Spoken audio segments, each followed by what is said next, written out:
Kimsingi mimi mkuu wa wilaya ya Micheweni nimehuzunishwa na tukio hili ambalo raia wawili ambao walikuja kwa ajili ya shughuli ya kuchimba jiwe katika eneo hili wamepoteza maisha.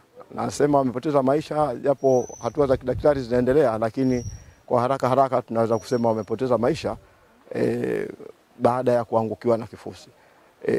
Taarifa hii nimeipata mimi muda wa majira saa 3 asubuhi hii ya kwamba kuna raia ambao walikuwa wamefunikwa na kifusi wakati wakiwa kwenye harakati za kuchimba kifusi hiki.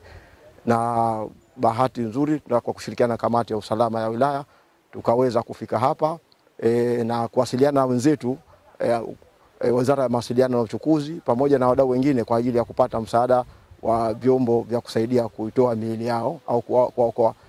Tunashukuru wadau ambao wameweza kuja hapa na kuwasaidia, akiwemo ndugu yetu Edi Sabri ambaye yeye anayo zana ya kufanyia kazi katika maeneo ya karibu. Kwa hivyo sisi cha kwanza tulitafuta mtu ambaye yuko kwa karibu zaidi ambaye anaweza kusaidia kuokoa maisha ya wananchi hawa wenzetu. Lakini wenzetu pia Wizara ya Mawasiliano nao wamefanya uharaka pia kusaidia vifaa kwa ajili ya kuja hapa. Lakini tumeweza kushirikiana pia na wenzetu wa zimamoto na uokozi ambacho ni kikosi muhimu sana ambao walifika hapa kwa ajili ya kuanza kazi ya kutafuta miili hii. Tunamshukuru Mungu imeweza kupatikana miili ya wenzetu hawa na itakabidhiwa baada muda mchache kwa familia zao kwa ajili ya hatua nyingine zinazofuata hatua za mazishi. Lakini naomba nitoe wito kwenye maeneo haya kwamba imekuwa ni kawaida sasa kwenye maeneo haya wananchi wamekuwa wakijishughulisha na shughuli za kuchimba mawe. Shughuli hizi ni hatarishi kusema kweli kwao, na sisi kama serikali haitufurahishi kufanya hivi kwa sababu haya maeneo ni maeneo ambayo ukiyaona tu wewe mwenyewe pengine unawezekana ukaona ni maeneo ambayo yamekatika sana. Tutakumbuka kwamba tarehe 23 mwezi Januari mwaka 2025 kuna dada yetu alipoteza hapa maisha. Kuna dada Raya Hamad Faki alipoteza maisha hapa katika maeneo haya. Yeye naye alikuwa kwenye shughuli hizo. Na leo hii pia wananchi wenzetu wawili ambao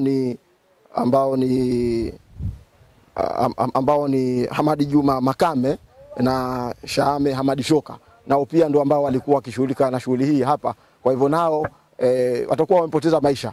Na kwa maana hiyo basi naomba nitoe wito kwa wananchi. Haya maeneo ni maeneo hatarishi.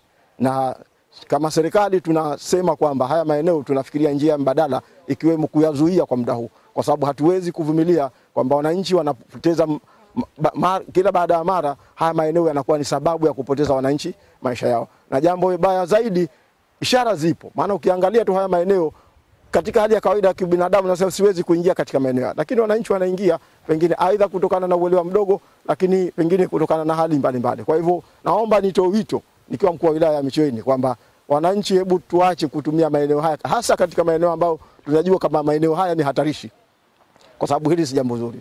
Hawa ni wa familia, inawezekana kibinadamu na kidini unaweza kusema siku yao ilikushafika kwa sababu ni mwandiko, lakini Mungu katuwekea pia na kinga njia ambazo za kuweza kufanya kwa ajili ya kujikinga na mambo mbalimbali.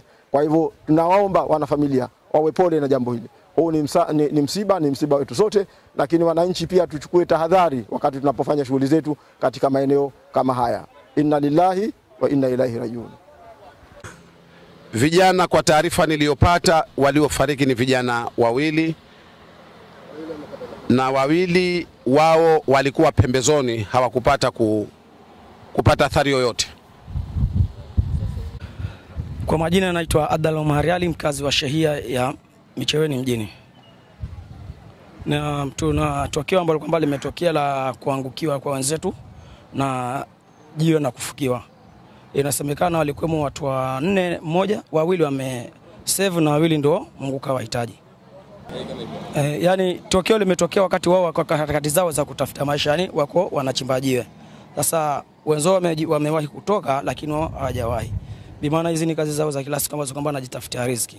So inaonyeshana kwa hili tokeo kwamba hili jiwe lilikuwa limeshaanza nyufa juu, na wakati wanaligonga kwa ndani ndo likaanza kuporomoka na wamejifia.